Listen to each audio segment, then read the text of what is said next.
Super quick one for you. We're going to be doing some limited edition t-shirts on the channel. I'm wearing the first of them. This is the Arm Wars SINISTER Black Edition.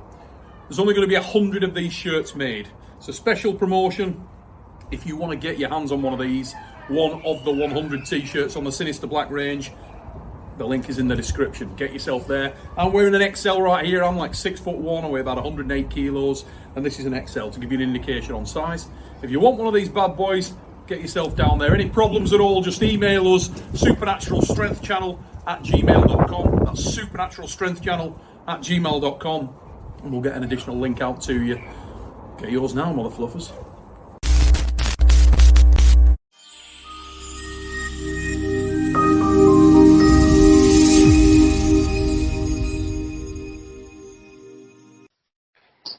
Okay, we'll just wait for the famous and sexy Rollie Royce, technical director, to rejoin us again. Ladies and gents, just in this little preamble before we start with the next episode of The Fix, I just want to say personally, just a collective, how thankful I am to have superstars of the sport of arm wrestling that have joined us on here for The Fix. We've never had guests on The Fix before, none bigger than the Pig. Sat just behind Rob Vigent Jr. there, you'll see that little mother fluffer is a star of this entire channel. He's been on so many shows, I feel really attached to the Pig. Last time he came on, those regulars to the show will know that he had his mask on. Today, he's flying without it.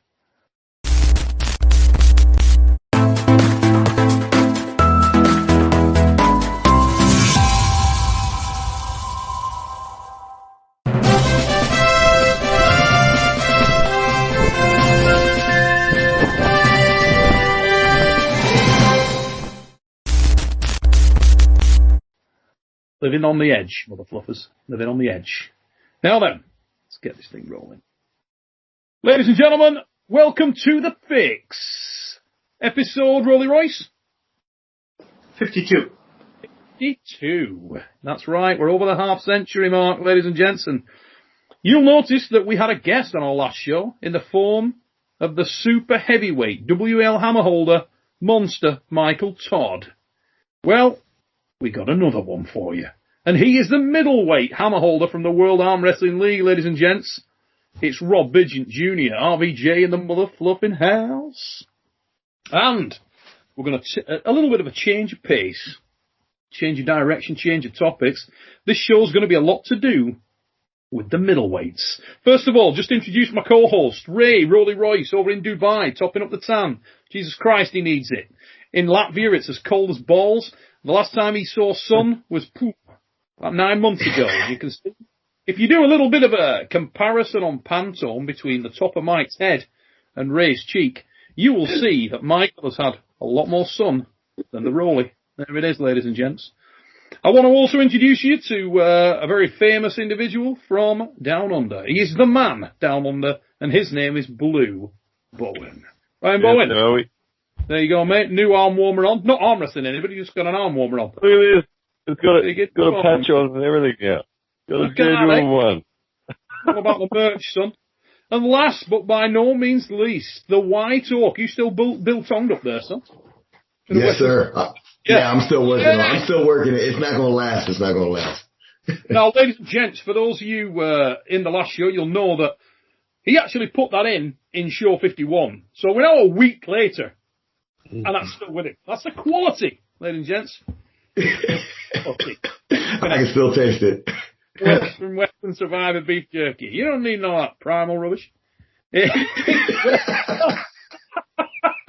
Michael, Ghostbuster thing in the primal jerky. That's going on my face. Hey, let's get into this. Rob Vigent Jr., dude. Lot going down. You've launched your social media channel. You've got on there and you're already spitting truths. And I wanted to understand a couple of things. You've seen a lot going on in North America right now with the middleweights. A lot of chat, a lot of talk. Ryan's jumped on there, but you have to be impressed by Mr. Paul Linn's performance at the weekend, mate. Did you see that? Yeah, I didn't get to tune in for the whole show because I didn't know it was going live until probably I caught the overalls. So I came in right as the overalls, which I think is probably what everyone's talking about, is the overall performance. But yeah, I caught it, and I can't say I'm surprised. I think I have a pretty good line on people, you know, and I'm pretty good at assessing people. So basically what I saw, I wasn't super surprised with. It's kind of what I expected. Now, I want to go over to Ryan as well. Ryan, have you seen that performance yourself, mate? A lot of good pullers in there, and he looked bloody impressive. I mean, the likes of Jason Merlo, who I rate very highly there. You got Paul Talbott in there, Bill Sinks, not to mention some of the bigger...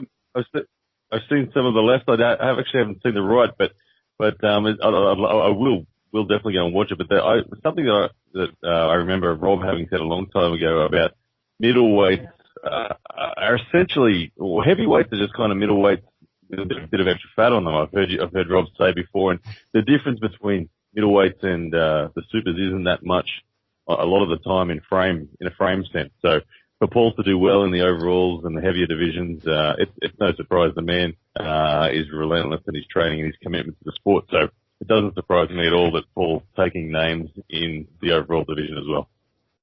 Mike, did you catch that show at the weekend, mate? Have you just been flat out over there and not had a chance to check it out yet? I saw the left hand. I haven't got to see the right.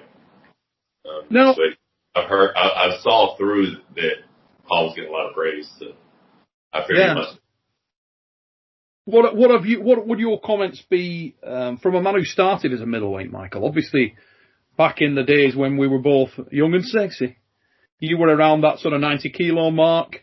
In terms of the power differential, mate, have you anything to say on that? Because obviously you are very, very aware of the steps you've taken yourself in terms of moving up to the heavyweight division. How would you make that comparison? Well, I graduated high school at 215. I just felt like I needed to be in the 198 class to arm wrestle. So for a long time, I restricted my caloric intake to stay small, right? Because I thought that's arm wrestling. There were a lot of times that I would just not eat right and be 240, 250 pounds and wouldn't go anywhere for a couple of months, and I would die back. Felt like I needed to have abs and stuff. I don't even know what it would look like to be 90 kg anymore. So as far as my power difference, it would be difficult for me to assess. The biggest difference for me is my hand and wrist have gotten so much stronger. So since I started arm wrestling, my right wrist has grown in half, maybe 2 inches, but that was from my senior year in high school, you know. And so it's just hand and wrist work. So like RBJ has a mat, like I think he did a measurement of his hand that is 9 1/4, so it's bigger than Colin's hand, right? So clearly he has way bigger than me for a super heavyweight hand. And a lot of it comes down to that. You know, if you have I think Ray and I have the same size hand. So Ray's got a really big hand on a relatively small frame. It's quite weird, isn't it? You've got massive hands. But if we are sitting down, it looks like... Yeah, we look like we're the same size. Yeah. You know, same dude, basically. I'm just going to do all my videos sitting down. From now on. We'll start training right here. Yeah. But yeah, so as far as middleweights competing with heavyweights, I mean, when I was 198, I would, at a local, like a state championship or whatever, I would enter every weight class. 198, 40, super. And I think I've won 6 or 7 state titles on numerous occasions from entering every weight class. So that's something that middleweights do, you know. But because of that, you get much better because you're arm wrestling those bigger people. So when you come back to your weight class, you're like, oh my God, this is so easy, you know, because you're used to pulling the bigger hands of the bigger guy or whatever, you know. It's funny, isn't it? Because even in the top 8, I mean, this last, you know, the last sequence, the sort of original sequence of the top 8, if you look at that field, you've at least 3 guys in there that have the bulk of their careers been at middleweight. Babayev, I mean, my God, started at 70 kilos. You know, Ongabayev, bigger man, but still not, by no means a giant. We'd see him at the 85, 90 kilo mark for a long period of time. And Yevgeny Prudnik, you know, from the 80 kilo upwards, we've seen Prudnik sort of develop. And I think at his heaviest in the top 8, he had to be around, 110 kilos? He was like about 242. He was big, wasn't he? On a couple of occasions there. You know, so there's been a real progression path. And it's interesting. I wanted to sort of pick up with Paul, first of all, mate. Obviously, first of all, well done, mate. Mega. You looked rock strong. Now, I think the last show that I had Rob on, when we were talking to him about his sort of on the Deep Inside series, he earmarked you as a guy that he thought would be the next logical contender over there because he had you pegged up really high. And that's with an awareness that you've got other potential sleeping giants over there, guys like Daniel Mosier, guys like Herman Stevens, you know.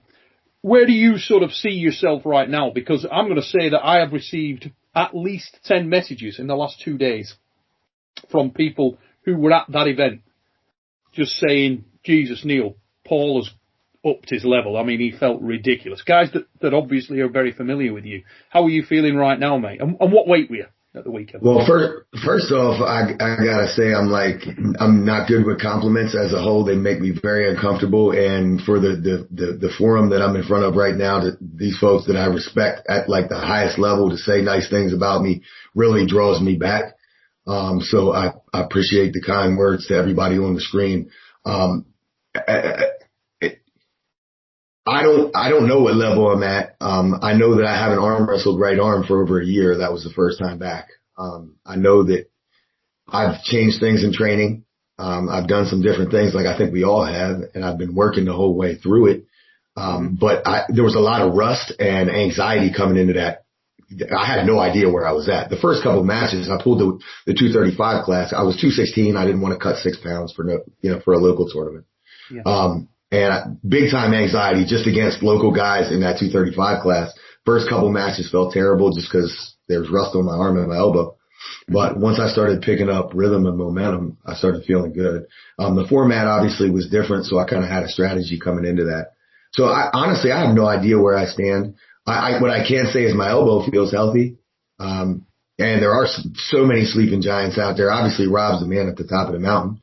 And then you have, you got Brian coming on strong, who I think right now people are seeing him as like right there as a contender, and then Mosier obviously, and Herman and Jordan Sill. So, in the coming weeks, I'm going to be able to, travel out to Utah and train a little bit with Craig Tuya and Jordan. So I'll probably be able to get a gauge, for where I stand after that. It's interesting. I got Jordan hopefully coming on the show at some point, but the last time out we saw Jordan, obviously, again, like Mike was alluding to a moment ago, just seems to be taking that natural progression and going up to do the classes. I mean, he was bloody big, wasn't he? Looked massive. And Jordan's the guy with that frame. I mean, Rob, you always get, people always say you're gifted with the frame. Mike talked about the size of your hand a moment ago, size of your arm. What's your take on sort of Jordan Sill's natural gifts for the game? I mean, dude's built, isn't he? Yeah, he's a big guy.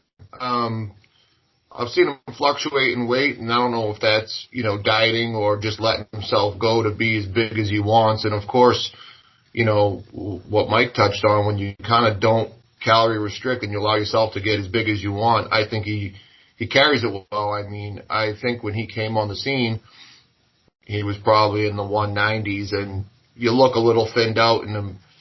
You don't have that thickness, and, he's definitely a different person when he's probably in that 230, 240 range. So he's got a lot of the same attributes, that a lot of the top arm wrestlers have, his hands, his joints, he's a big person, and, he's built like a heavyweight. So he's got a lot of the similar gifts that I think a lot of the top arm wrestlers do. He doesn't really have a glaring weakness, and he's trained. He spent the bulk of his career training with some of the very best minds of the sport, which would be like John Brzezinski, Kevin Bongard, Bob Brown, Todd Hutchings. So you got to respect the person who comes from a camp that's got that kind of pedigree.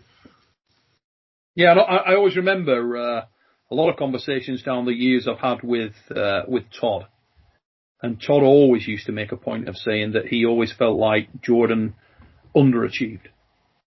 Because when they were training, he'd be giving all kinds of trouble to John, big trouble to him. He said Jordan was just a lethal force in training, and then he'd go to a tournament, and he said in Todd's heart of hearts, he was expecting him to just lay waste to people, and he'd get beaten by some dude that he just didn't see that coming. He was like, what the I always feel like there's two kinds of arm wrestlers. In a stylistic sense, you can say someone's either a containment arm wrestler or they're really putting the sword to their opponent. And Jordan for me is one of those containment arm wrestlers. And containment arm wrestlers I find always do better in practice relative to the offensive style guys. And then when come tournament day, we see the shift a little bit more because there's a little bit more aggression from center, and it's hard to beat a containment guy. So I can understand why Jordan and Todd would have made reference to Jordan seeming mega, because I gotta disagree though, because like two of our all-time greats could be labeled as containment pullers, like John Brzenk and Ron Bath. You know, John really is. Even though he pins people fast, I don't think he was ever fast. I think it looked that way because it was just so fucking easy for him. So I think that a lot of people just died in his hand, and it looked fast when really he was a position-type puller. And Ron Bath was the same way. And if I wanted to really put thought into it, I could probably list about 10 more guys that are closely as successful, and including myself. I'm not an offensive person. I gain ground by letting other people struggle with my containment. Who do you see as the favourite from the chasing pack, Rob? In terms of like, if we put in that chasing pack, because I'm going to take Jordan out of this, because you have already pulled Jordan more recently, and then I want to go around a little bit because Mike, in particular, has had a lot of experience with one of the guys I'm about to talk about now in Daniel Mosier, who, let's be honest, is impressive at the moment. But if we put into that chasing pack of guys, right, Dan Mosier, and anybody wants to jump in here and tell me somebody they think I'm missing out here, please do so. But I've got Herman Stevens, Daniel Mosier as two unquestionables. You've got to think, they're two guys that got to be in that conversation. And to be honest, Paul, who do you how do you see that? Are you asking me that? Are you asking me that? Okay, so for me, because you know you and you can't travel.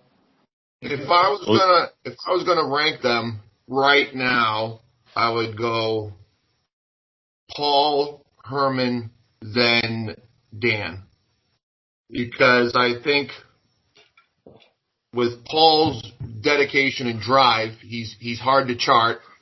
And he's versatile. I think he's more versatile, so you're not going to be able to peg out a weakness. If you fall in a hook, he's going to be strong. His hand's going to be strong. He makes it a point to be a student and school up. And there's always the unknown question of where he is, because there's zero experience between him and I. Herman, same thing, hard to chart him. And he's a very versatile guy that I think is more comfortable in the grind. And I think that ability to grind and get in there, I think Dan Mosier is on the spectrum of like what Ryan talks about, that is, the explosive guy. But I think if he doesn't finish you, he's going to fall on his own sword. And I've made a career at stumping guys who need to finish fast. So for me, stylistically, I love a Daniel Mosier match because I will stop that. I will stop him. And when he does, he's going to panic. And it's just going to be a field day from there. The other two guys I think are more comfortable in adjusting and in the mix. I do think a more explosive guy who's better at playing the game that I would still put over Dan Mosier if he shows up big, heavy, and healthy is Craig Tullier. Yeah. Mate, Craig Tullier is a bad man. Yeah, Craig, and from what I'm hearing, Craig's getting healthy again. So like I said, I'll be able to work a little bit with him in a couple weeks here. But he said he's like at the healthiest he's been in a couple years. He's a scary guy and nobody's been talking about him. Michael, have you seen a lot of Dan versus Craig behind the scenes? Nope. We've all seen him encounters. It never seen him pull outside of competition, because every time I've seen Dan, Craig was in Idaho or whatever. Yeah, interesting. I'd love to, how you always get up, like Storm and yourself, Paul. You know what I mean? You will know. You and Storm will know. There's, the way of the lay of the land, and you both know within yourselves. And that doesn't mean that, you're going to face up differently with different opponents, but between yourselves. And I'd love to know from Craig and Dan who's the more dangerous of the two in their minds. That'd be really interesting. I believe about a year and a half ago, Dan and Dan probably surpassed Craig in that relationship. From the insights that I've gleaned from spending time with Dan, I haven't spent a lot of time with Craig, but I think that was the case. Craig, obviously, I think Craig had Dan under his wing for a long time, and but I'm pretty sure they would both agree that Dan has gone past about a year and a half ago. Who would you have rather arm wrestled, Ryan? I think if you put them on this camera, they would answer very differently than if you had them on a private chat line. Yeah. Neil, answering your question, I would, if it's just for certainty of being able to win the match, I'd rather pull Dan than Craig, because I felt Dan, I know the shape, exactly where to go, and I for the same reason as Rob described earlier, if I got a stop, I believe I win the match, and I believe I could get a stop. Craig, it's unknown to me. I've never touched the man's hand, so I don't know. And he's someone that it might take me 2 or 3 rounds before I can find the vector needed to get the stop. So, and he's got those mid-match hits, but even if you do get the first stop, there's a second hit coming. So, for me, Dan, just because I think I'd have a better chance. But to be honest, if I could choose, I'd probably say Craig, because just for the experience, I'm all about the long game getting better. So I don't want to go through this arm wrestling journey and never pull Craig to you. Yeah. Who would you rather face in Daniel Mosier and Herman Stevens, both guys that I know you've expressed a degree of confidence against? I would pull Herman. Just again, this is not for who I think I'd beat more easily, or anything. I just want the match with Herman. I really respect Herman's versatility and the shape that he brings. I think he and I actually have a lot of similarities. We both can go outside, inside. We can defend. We can attack. We're both counter-attacking styles from a stopped match. So I feel like that would be one of the most entertaining matches that I could be part of. Just because I think if that was a 6-round match, I think that every round would look different. Yeah. Now, Michael, I want to bring you again in here a little bit, mate, because I know that Dan's gone online and made a couple of points recently on his social media about not just being a one-trick pony in that big blasting hit. You've had a lot of experience pulling with Dan on the practice table. How do you feel he compares in terms of his power with previous forms of himself? Do you think he's put a lot in there? And his versatility, I suppose. Every time I pull him, he's stronger than the previous time. So, I don't know where that ranks against everyone else, because I haven't pulled anyone else on here, but every time I pull him, he feels stronger. Neil, the thing about versatility, I believe Dan can pull slow, and Dan can pull well if he pulls slow. But the thing is, he never chooses to. And if you choose to pull the trigger to the degree he does off the go, you limit your ability to then be in position. And he will never regain that position if he goes for that trigger and misses. So if Dan decided not to hit, and Dan decided to hit for position and pull defensively, I'm sure he moves well. And so I think a lot of us often misrepresent Dan to say that he can't pull that way. But it's just that he chooses to go so all in on the offense that if he misses it, there's no chance to recover. Well, what about the time he spent over in Australia, Ryan? Did you get to do any side pulling with him or slow pulling? Just curiosity. No, I didn't slow pull with him that day. He beat Brett Coots in his super match in typical style. Then he pulled the tournament, and he only took one loss that day. He lost to Mario Timbakis. But I didn't get to slow pull with him afterwards, to be honest. So. Now, we've seen other really fast hitters in the middleweight division. Most notably, from experience on this show, it's got to be Vlad the Destroyer. Now, I don't know whether when you guys were over there, whether Vlad pulled with Dan at all. Has that match ever taken place, or have those guys pulled at all? Yeah. Scottsdale, right? Yeah. Dan beat Vlad. And one Vlad. Yeah, he lost to Giannis and he lost to Dan. So his right wasn't there. It's different right there, but it poses a threat to technical style. So Vlad needs to choose the correct answer to Dan Mosier's question. Because if you choose it wrongly and you're trying to get the hand control that Vlad always tries to get, he just pulls you through. So I like his chances much better now, compared to when we were in Arizona, because his right wasn't good. Now it's magnificent. Yeah, stylistically, I think Dan has an angle that is so tricky, and it's highly probable if you haven't pulled him that he's going to make you look bad early on. Just where he goes is so tricky. But to what Ryan's saying, that there is kind of a couple paths that you can take but you got to learn it. You got to lose to him first before you kind of figure it out. And obviously, he's gotten a whole lot stronger. I mean, he's killing everybody. So, I mean, I'd love to see. I think when you look at the whole, let's be honest. Who's everybody?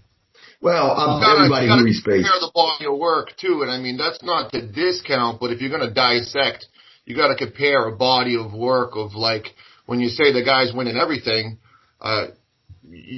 When you're talking comparing him against other top, middleweights, who's he beating? It's just a hard in the recent run, Rob.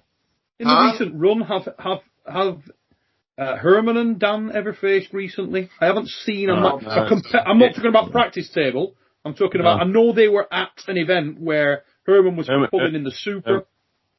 Herman lost. Yeah, and then Herman pulled super, and Dan pulled the next class down, I think. The guy that Herman lost to, Dan beat in the next round. I've seen Dan answer that question. I don't know the name of the. That's tit for tat. I think Herman pulled 235s and supers, and I think you're talking about Wayne Withers in an overall. I mean, that's tit for tat. That's like saying, everyone giving you shit because you beat Dan in a super match, but they said Dan pulled Vlad and everyone else in the tournament. So if you're going to really get analytical about it, I mean, don't be picky-choosy on how you analyze. Yeah. I mean, really delve into the whole thing. I'm just saying that's as close as they came. That's as close as they came to facing each other, right? Yeah, so they've never actually pulled. They've never pulled competitively in a class since then. That's what I was getting at, really. No. Because I'd love to see one match, a match that I would like to see in my head now when I sort of match up North America, would be a really in shape Herman and Paul. I love that match. I think that's a great match. I'd love to do that. He's another one he's a big time enigma, like his style, like his straight, like supinated, almost like arm driven side pressure hit is kind of an enigma, and his ability to go 0 to 60, he's another explosive guy, and we know he's super technical, and we know he has a really strong hand. To me, Herman's versatility is key, because he can stay with his arm and what have you. And he's very versatile, as Rob said. He's very strong. You've got those options as well, Paul, and I think that'd be really. And he's not the fastest guy in the world, but he's got a degree. I mean, we're not talking Lachlan speed, he's twitchy, but he's got Rob, Rob, have you ever pulled Herman, like in your years past? Yeah, we pulled twice, and it hasn't been since I think 2014. And the first time we met, I beat him. The second time we met, he got an early win on me, much like you described. Like, he was gone before I even started. And he got the win, but I ended up passing him in the tournament and beating the guy who put him out. But you're talking, it takes me a little while to get revving in an event. He's the opposite, and he was firing on all cylinders, but it's probably been about going on 7 years. Yeah, I mean, I'm determined, as Herman will tell you. I'm determined to get Herman into the WAL, and he's scared of the contracts and stuff. I love Herman like that. He's taking a hard stance, Neil. If you can do that, I will be. That's next level. He has taken like such a weird stance to it. Like he's. Yeah. I have a good laugh with Herman. He's a good dude. We talk about it regularly online and stuff, and I think he genuinely believes what he's saying. It's just that what he's saying is way wide of the reality. And I think if he could see that, he would chill and he'd be like, "Oh, really? Jesus, right? Okay, maybe it's not as restrictive as I thought." And I think there's a good chance that we can bring those strands together and hopefully get Herman into an agreeable situation. I would love to see him in there. I think he belongs there. I think he's at that level, and it'd be cool. Now, moving on, because I'm conscious of time. I wanted to talk a little bit about someone that you two have history with, i.e. Ryan and Rob. Talk to me about Phillip. What the f*** is going on with Phillip? Because this all started, I think, when Ryan, you started to speak about Rob and say that you could do Rob. Next thing you know, Phillip's popped up saying that he's had history with Rob and can dust Rob or has dusted Rob. He's not mishead. Can I jump in quick? Phillip has also beaten me. I have never beaten Phillip. Where did you pull Phillip at, mate? New Jersey in an overall. I pulled a couple classes and I was feeling good, and I elbow fouled off the back of the pad, and Rob might have been there, I don't know, but he drove his shoulder press on me when I was sleeping at the go, and he made me look like a fool. So I mean, just for reference point, now obviously this is a couple years back, but yeah, I'll just leave that there. He dusted me off. Is that how he put it? No, that's my. It was in the call out video. Yeah, I've never heard personally Phillip be overly disrespectful to anyone, if I'm honest. The guy seems as straight as an arrow. From whenever I've dealt with Phillip, seems like a good bloke. And let's be honest, he's quality. He can pull. There's no doubt about it. Yeah, he's got that lane. He's got that lane that's very strong. If he gets your shoulder on you, that driving straight down shoulder, commitment and pressure he has is great. My only experience with him was on a day that I pulled a super match before, and then I pulled 2 weight classes with that. And it was arguably a place when I was kind of in that crossroads of, am I going to show up to tournaments looking like an asshole, or am I going to get it together? And that was when I pulled Craig Toulier, and he beat me in that super match at Mohegan Sun. And then I pulled 2 classes, which was the one I was in with Phillip and the one I was in the super heavyweights. And I went on to win the super heavyweights, but like my last match of the day was Phillip, and he threw his shoulder on me, and it was still like a 45-second match, and he got the pin. But I said, if you look at the timeline of people that I lost to that day, were people through my whole career before and after that day, I never even had hard matches with. So whatever that means, a guy who beat me in the super heavyweights, I've dusted every time since then and every time before that. But just the way everything came together on that day, Phillip got a pin. Okay. So Neil, when Phillip put the video out the other day, kind of calling me out, I honestly didn't know much about Phillip at the time. I knew of him, but I didn't know anything about how he pulls or anything. So I had to do some digging. And in his video, he described that he had wins on Rob and Paul and whatnot. And so he was kind of trying to jump in and say, hey, before you go and chase Rob or any of these other guys, why don't you go through me? So I think he was just playing the game that we all play, that I play particularly a lot in building brand and building hype and all sorts of stuff. So I don't blame him. My response to him was just that he's kind of doing the call out the wrong way. He was expecting me to travel to him and all that sort of stuff. And I said, look, yeah, I'll pull you any day. No dramas. That's fine. If you come to me, let's do it. I'll definitely put you here. But if it's in the USA, then he's got to sweeten the deal a whole lot more if he wants to be the guy that I face. Because if I'm traveling and I'm paying and I'm putting the money down on the table, I get to ask for someone and go for the bigger dog. So yeah, that's kind of the story with Phillip. How do you guys see Phillip? I mean, I like Phillip. Phillip, to me, good-looking guy, got the frame, pulls well, pulls a lot of shape. He can do most things pretty competently. Where do you see his level? Mike or Ray, do you know a lot about Phillip? I mean, obviously, Slovakian descent. I know him very well, yeah. So, level-wise, mate, let's give us some insight, Ray, for the people that aren't familiar with Phillip.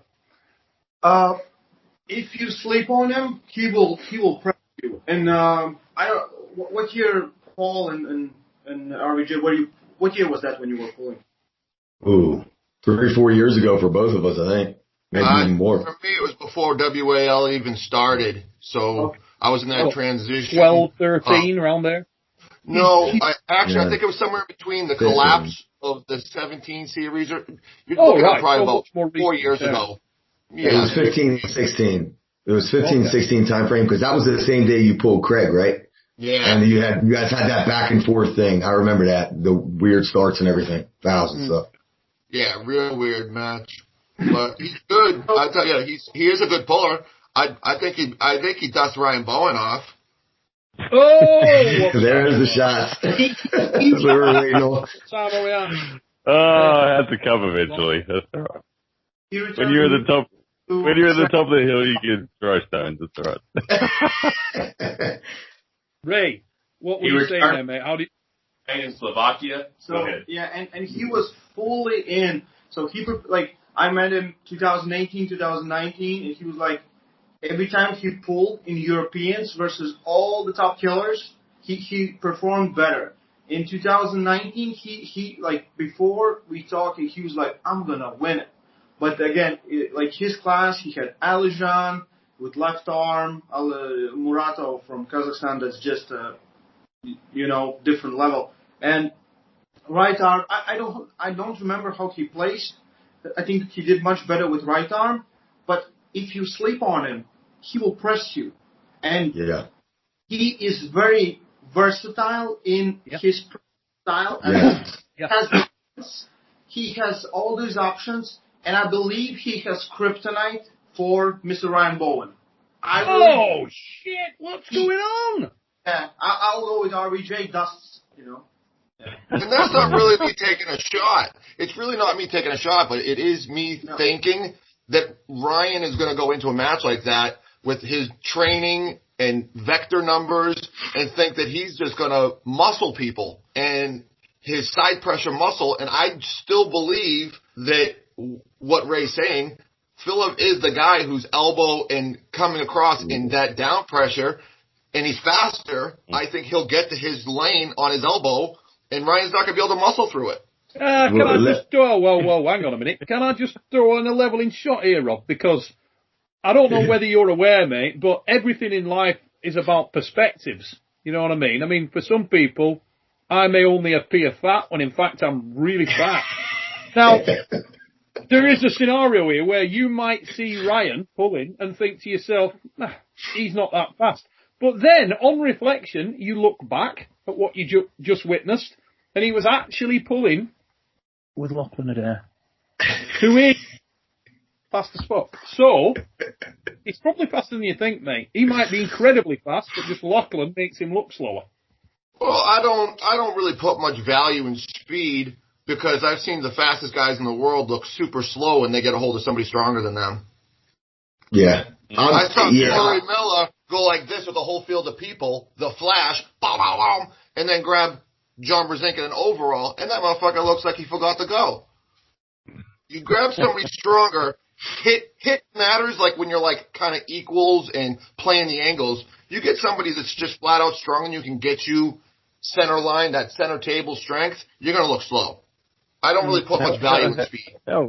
What size is Phillip? I don't. He's a smaller guy, isn't he? 85. Right. Okay. Yeah. When you say small, he's not small frame wise. He's not. He's in good shape too. I mean, so he's got on there is quality. Yeah. Right. So I'll give you my experience with Phillip because I've known him from the first day that I went to my first practice. He was living in Connecticut with another arm wrestler who trained with Ron Klemba and Tim Bresnan. And when I met him, the introduction was like, he is here to learn how to arm wrestle. Like, he was sent here to the dungeon to train with these guys. And he's also like an extremely athletic dude. He does like the Ninja Warrior stuff. Like, he can do all kinds of weird things, like pull-ups with 4 plates, legit ones. And like, he's very, very strong.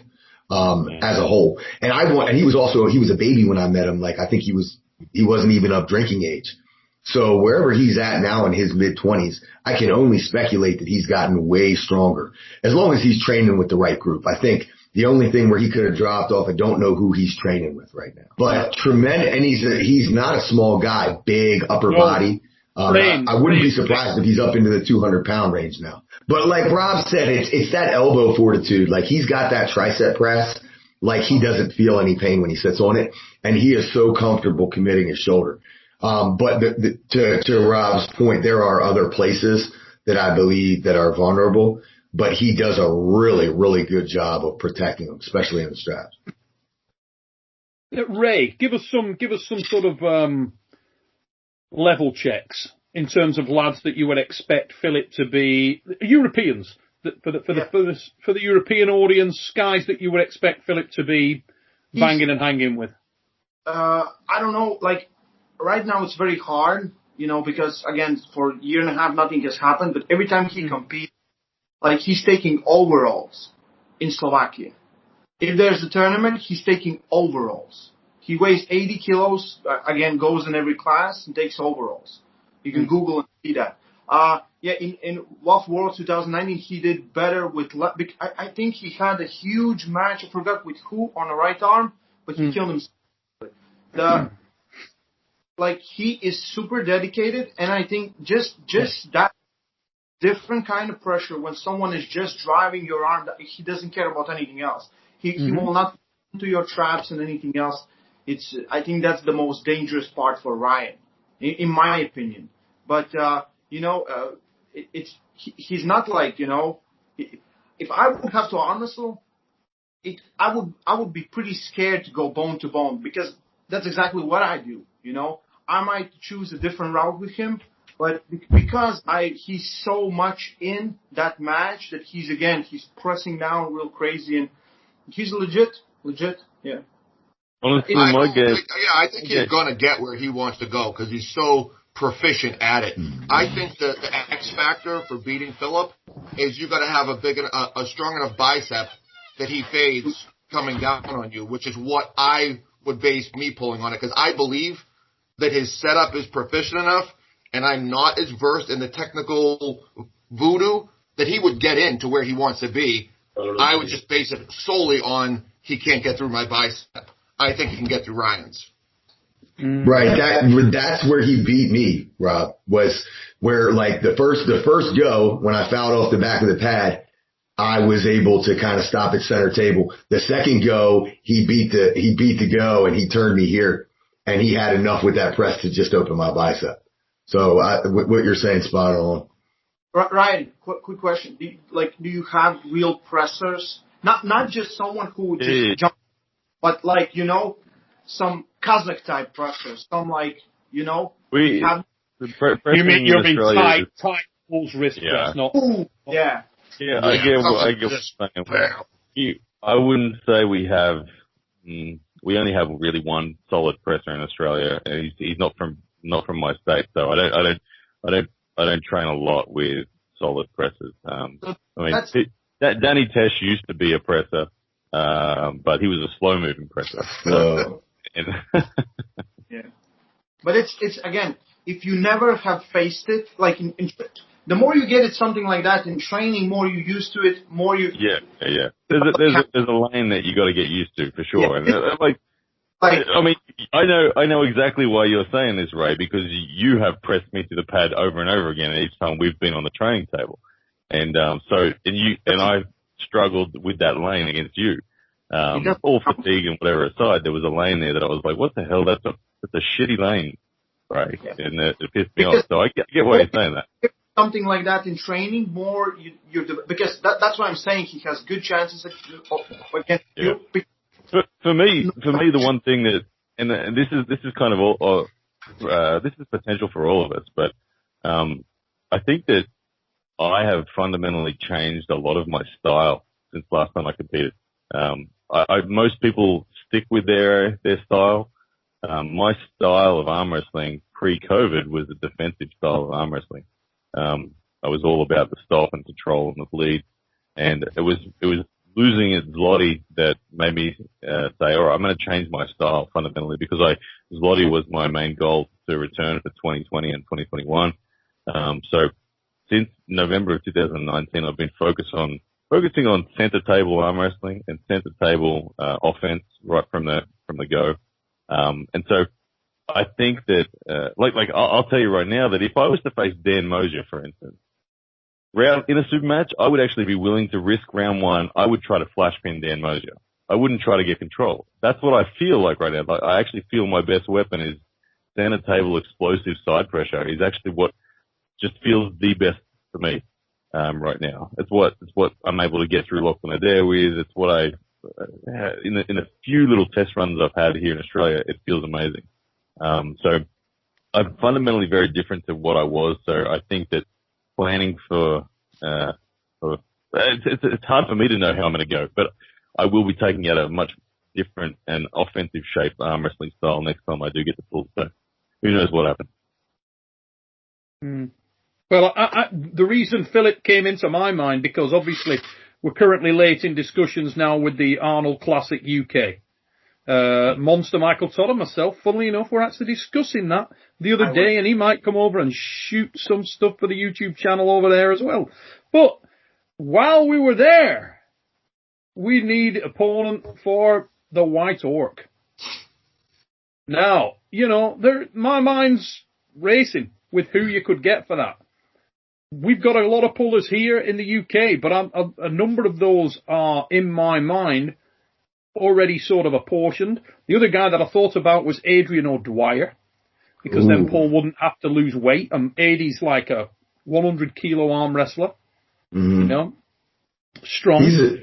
He's unbelievable. I mean, I've tracked all the stuff he's doing in the gym. His grip world stuff, like his hand strength is crazy. He's fallen off of Facebook a little bit, but he has that crazy gym. I saw all those nutty things he was doing.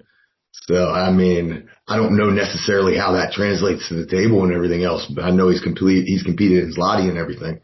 Purely and simply lacking experience, Paul. In terms of what he can achieve, Jesus, mega. But he's not, bless him, I'm a massive Adrian O'Dwyer fan, and I think the guy's got limitless potential. I'd love to get the guy. If you could lock him in a room and I could train him for 3 months, I think I could make something evil absolute. But at this point in time, he just hasn't had that exposure and that experience and the wool on his back. But when that comes, you'll be hearing that name a lot. Now, the other guy, I'd actually thought about you and Phillip there. I thought that could be interesting, because Phillip have to drop some weight, though. Well, that's it, isn't it? It's where Phillip's at, weight-wise and so on. The other option would be that replace somebody in the battleground and bring Phillip in there, because Ray's in there, Ryan's in there. Right. But he's pull everyone. Yeah, you might not feel like pulling everyone after you've done that battleground, son, because I'll tell you what, that's really is. I'm so over not being able to compete. I'm so over it. It's just ridiculous. And everyone I want to compete with, bloody overseas. So it's frustrating. Well, that's the worst part about all these hypotheticals. You got a lot of people putting these hypothetical matches out there. We got everything going on between Rob and Ryan and Dan and all the different camps that are just constantly talking about it. But the reality of it is especially with Ryan, you can't even throw his name in anything because he can't get anywhere. So it's almost like an unfair teaser for everybody. Well, let's be honest. Everybody's in the same boat with the COVID scenario, apart from the fact that right now, Dubai represents a bit of an opportunity. Now, I want to sort of change the direction of the show at that point, and let's just talk a little bit about the progression with Larry Wheels. Obviously, Mike, you're potentially, as things stand right now, you were saying that you may be going back home to the States. If everything comes off with the match, would be going back home to the States next week. How much progression? Sorry, mate. 100% going home next Wednesday. Okay, so there you go. Now, in the time you've been there, how much have you seen Larry progress, mate? I know it's been difficult of late because of the injury to his lat. Exponential the first 3 weeks, slight regression since the injury. So has he remained as keen on arm wrestling? Is he still really focused on it? Yes, he is.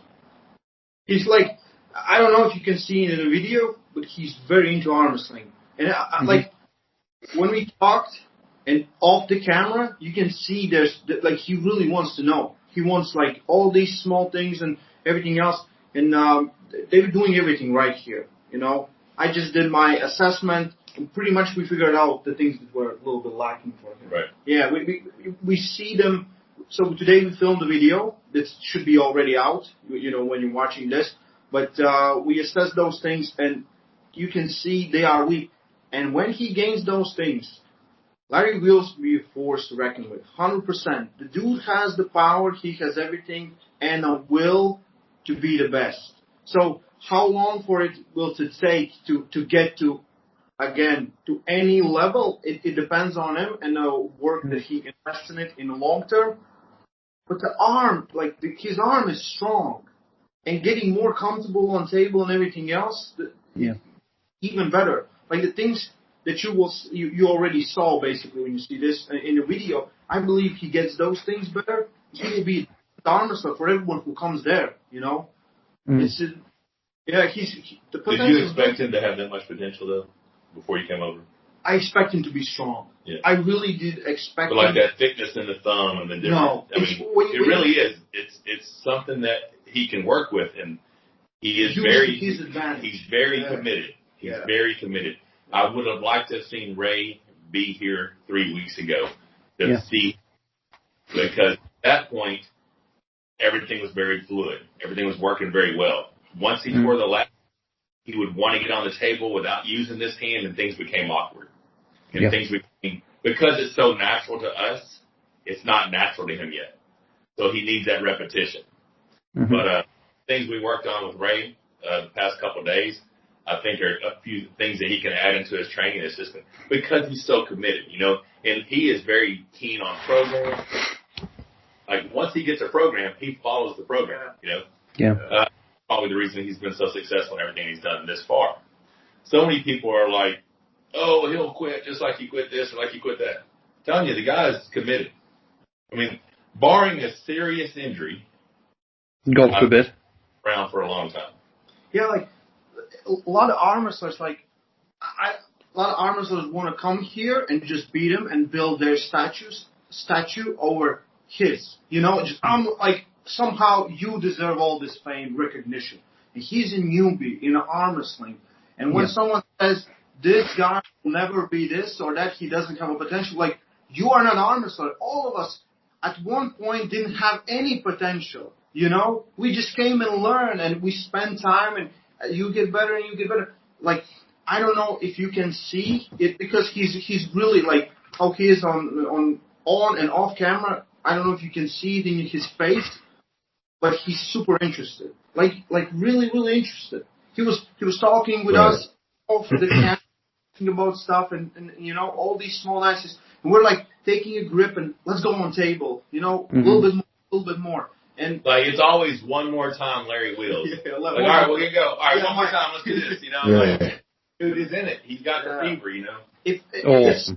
It's so sad when people don't recognize it, and only the new fans that haven't spent that much time in arm wrestling, or someone who's for some mystical reason is jealous when someone brings all this exposure to our sport. And the weird thing is, the guy is as humble as hell. I mean, he's an absolute friggin' athlete. Like his attitude is great because he's eaten spoonful after spoonful after spoonful of humble pie, and talk about take it like a champ. Guys, you know, no problem. That's mega. I love to see that from a guy who's so strong. This is a man who can press 200 plus kilo logs above his head. This is a strong, you know, bench press way in excess of 200 plus kilos. Massive deadlift, massive, you know, ridiculous bench presser, ridiculous deadlifter, ridiculous squatter. Goes on an arm wrestling tables, gets manhandled, swallows it up. No problem. Yeah. Brilliant. Love that. When you be in strength sports, you know how to eat a humble pie, you know? Because it's like, you miss that lift, you know? What you're going to do? You're going to sit there and cry and say, no, I made that lift. No, you're going to get better. Attempt it one more time. And that it. Like, I believe in 2 years, like maybe even faster, maybe in a year, I will not beat Larry Wheels. Like for me, I took him because he's a beginner. He hasn't had that real arm wrestling experience. It took me 2 minutes to figure out his weak point, and then I just rode it. And I didn't rode it because I wanted to humiliate him. I just wanted to show him what a real arm wrestler will do to him, you know, when it comes to. I wasn't aggressive. I just showed, and he understood that. And he's like, okay, we need to fix this. And yeah, I think that what Michael did here, what I'm doing here, this will bring our sport in just the stratosphere, in my opinion. Well, Ray, fantastic. When you posted that video and you kind of said, like, to the arm wrestling community, I hope it did you proud. I think I still have like 20 minutes left to watch on that video. But I think you did. And I mentioned in a couple of these shows prior, I got a buddy who's followed Larry Wheels forever, a kid I coached, and he started to be interested in arm wrestling and everything. And he's a super Larry Wheels fan. And he's like all hype about these arm wrestlers. He saw Devin and Michael and so I'll send him the updates, and I forwarded him the video, right? Where the Larry's video where you're training him. And his first response was, Oh, that's a weak boy. And then he comes back with, that kid's a good teacher. He definitely made him better. And then like about a half an hour later, okay, he's powerful. So I think from like a layman's perspective, you got your answer as to whether you taught him well or not. You should be proud of yourself, dude. Unbelievable teacher. The funny part is always, this kid, and I'm older. Yeah. You're definitely older than him. Yeah, but you do look like you've still got a paper round. Which is, that's good. But at the end of the day, Ray, I mean, the thing that I was most excited about with all this, when Michael first said, look, I'm going to go back over and I'm going to be with Larry for a few months. That was the first time I thought, holy, this could be pretty good. Because the guy is obviously keen enough. Paul. Oh, it'll be Paul. I'm sorry. I'm trying to. It's always Paul. Any auxiliary noise is Paul. Hey, I found the mute button. That was I hit it on. I apologize. The best thing about it, right, is that when he said that to Michael, I thought, oh, that's fantastic, because we got a situation here where the guy, he isn't just interested in sort of a flash in the pan exposure to the sport. He genuinely wants to be around a world champion arm wrestler in order to get that layer upon layer of exposure. So he's not playing games. And that was the time when I thought, okay, this is interesting now. Because let me tell you now, if Larry did well and progresses, I'm not saying everybody out there is going to be thinking, oh, I'm just like Larry Wheels. I can, he's a pretty unusual dude.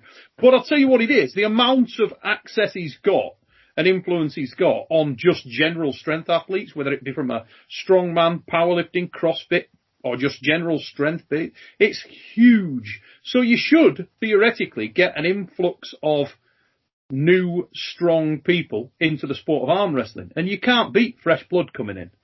That influx of new blood is super positive, mate.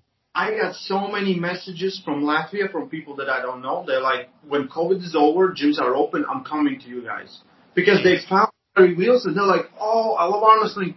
Because, you live in your bubble and you don't know about things that are around. And it's a huge community that follows them. Just huge.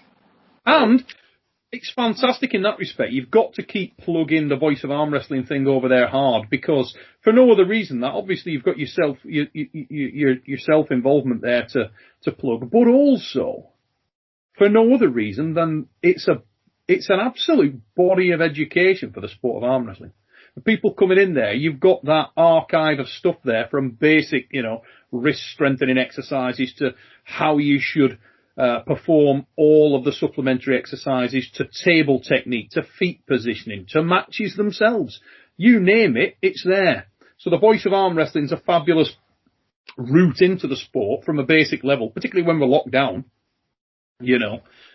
So it's an exciting time. And as this whole situation with Michael and Levan has told us, this is a unique, weirdo time in the history of arm wrestling.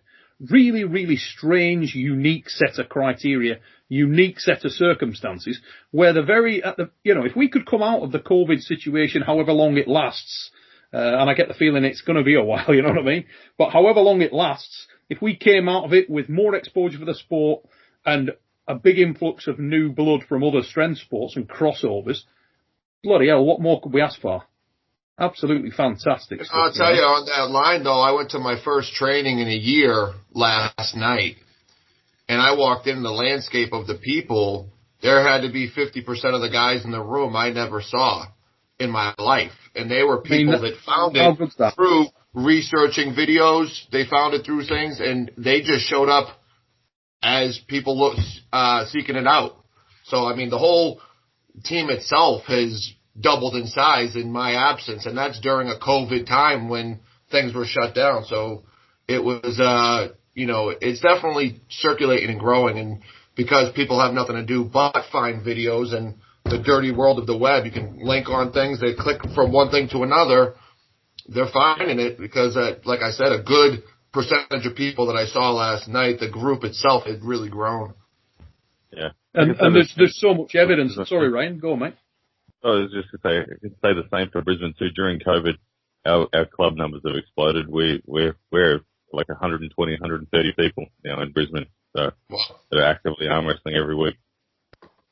And is that 130 including the 8 or without the 8? Well, with the 8, the elusive 8, trust me. They're separate. They train with Danny. I didn't get to take a tape measure to that gentleman's hand the other night. Hux was his name, one of Marcus's good mates. And, but you saw the photo. I've got an 8-inch wrist, a fingertip. Yeah, it had to be at least an inch and a half, maybe even 2 inches longer than my hand. Mm-hmm. I mean, and he was 6'7", 165 kilos. Yeah, that's a pretty. So he is officially one of the 8, is he?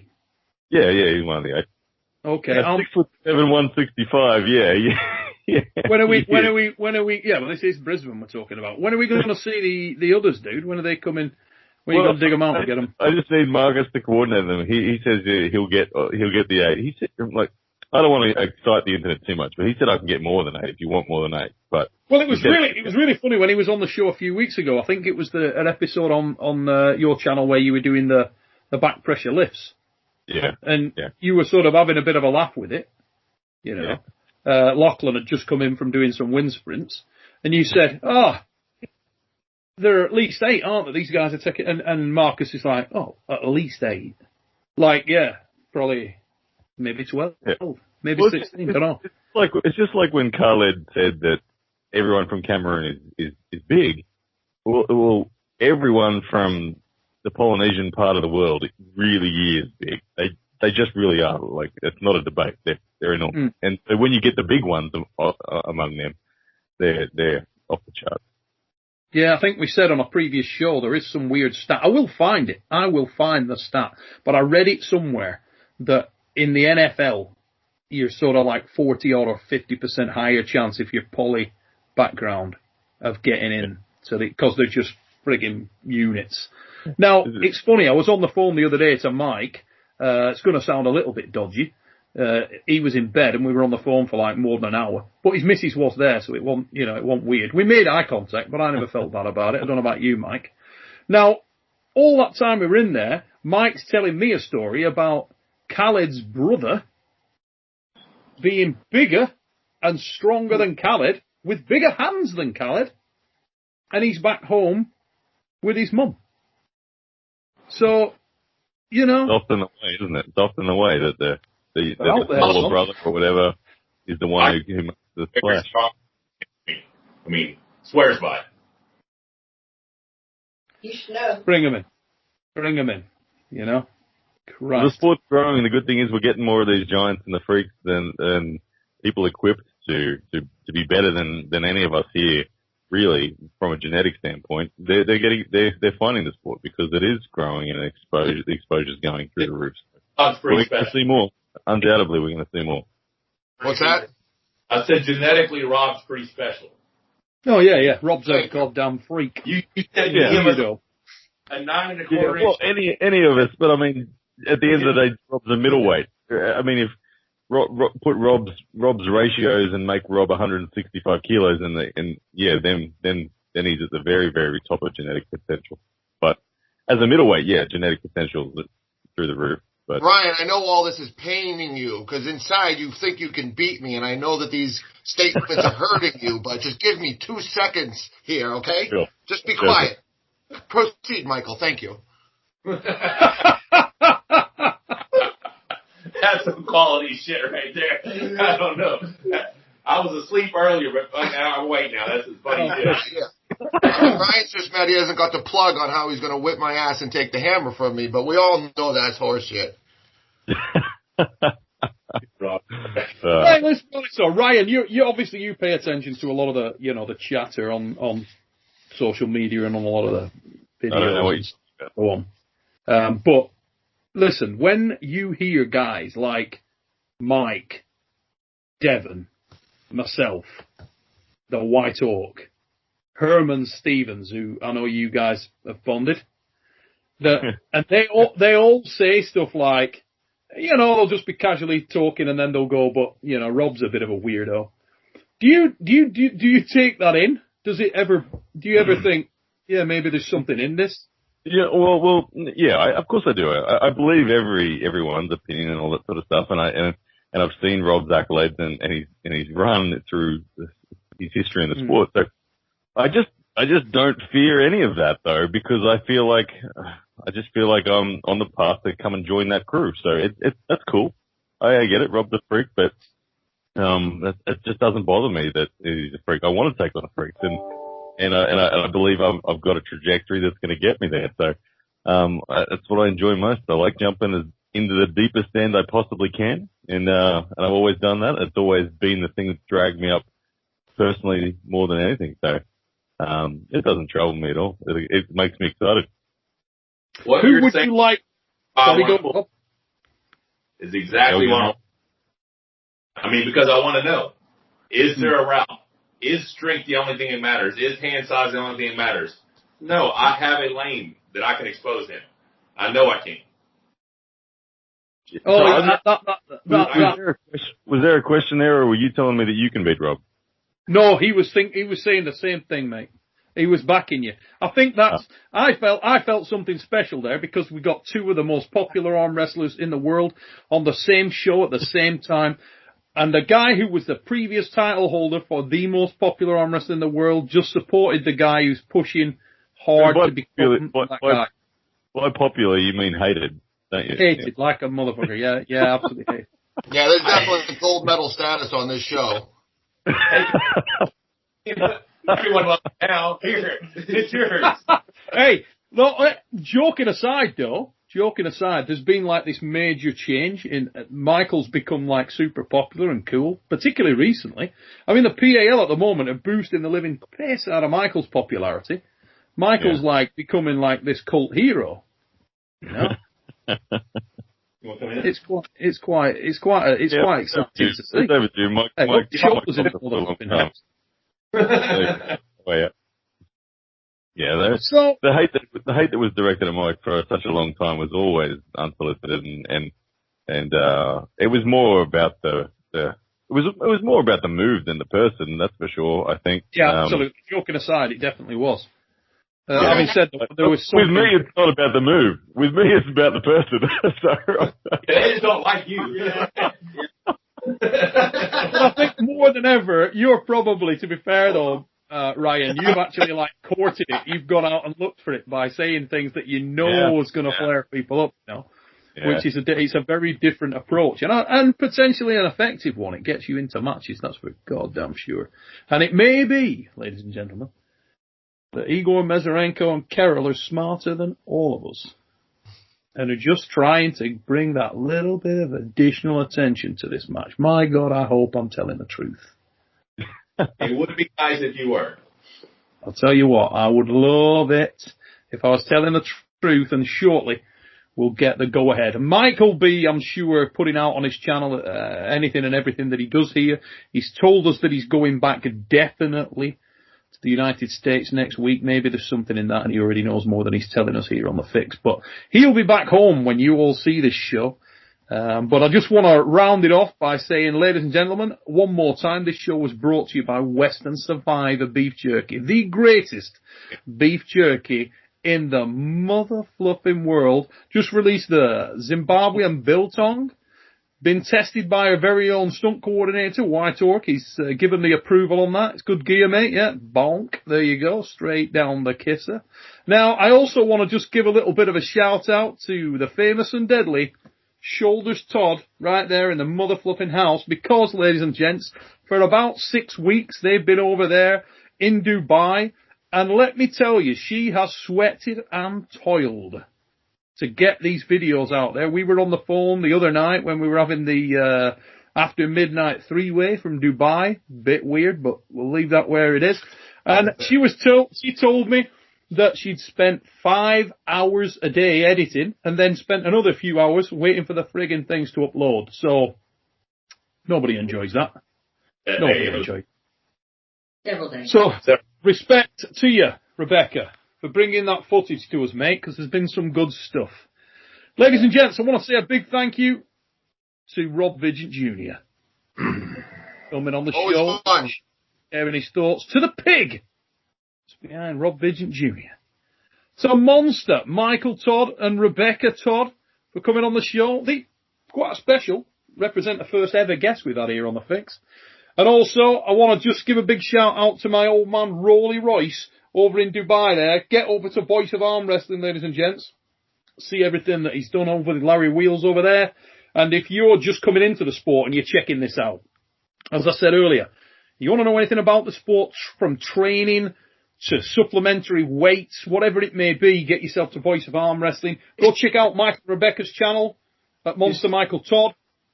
Check out the White Oak at Lethal Arms, and believe me, keep your eyes on the White Oak because it's coming. He's coming. Ladies and gentlemen, Ryan Blue Bowen, you know where to look. And if you go into the link, you will see that you get 15% off everything at pound for pound using the code SUPERNATURAL. Get over there, guys. Check it out. Show them the arm warmer one more time, Ryan. Let's have a look at what we're working with. Boom. There it is. Just released. Get that and your pair of shades from pound for pound. Ladies and gents, if this is your first time here on Supernatural Strength, please like, share, subscribe. Until we see you next time here on The Fix, take it easy, peeps. See ya. What grabs your eyes on that, if anything?